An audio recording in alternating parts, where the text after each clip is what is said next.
Nikki, as a business owner, everybody knows you have to have KPIs. Everybody knows that. But how do I select which KPIs to pay attention to? Okay, so just for clarity, KPIs are key performance indicators.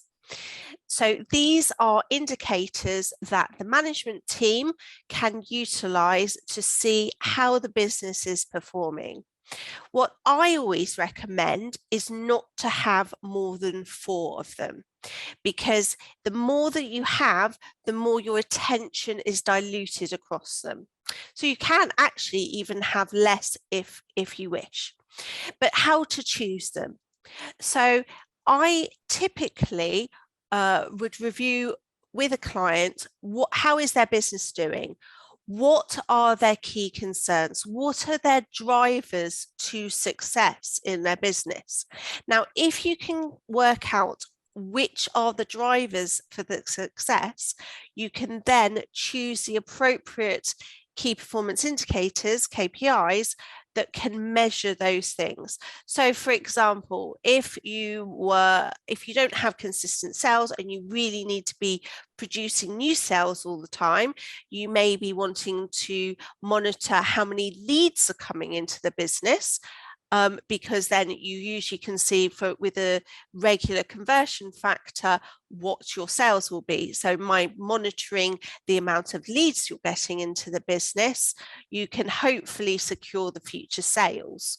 So it's not waiting until you've actually had the sales and adding those up and saying, oh yes, that's great. It's actually looking at what are the things that are going to create those sales, as an example. Another thing that you could be looking at, now this is it's not a funny one, actually, it's a very serious one, but one that we used to have, and in fact we still would have in engineering businesses, for example. If you are constructing a huge big engineering project, example the Channel Tunnel, or some huge nuclear power station, you actually have as an indicator how many people have actually died, which is an awful thing. But what you want, obviously, is have to 0.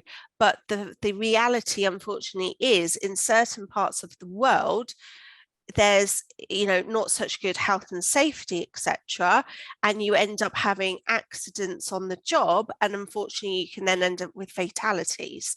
So that's obviously a real eye-opener and one that you don't want to have. So in that, you'd either, and again, what's the point of, you wouldn't have as your KPI the final how many fatalities. You'll be looking at what health and safety improvements can you do to prevent that eventuality.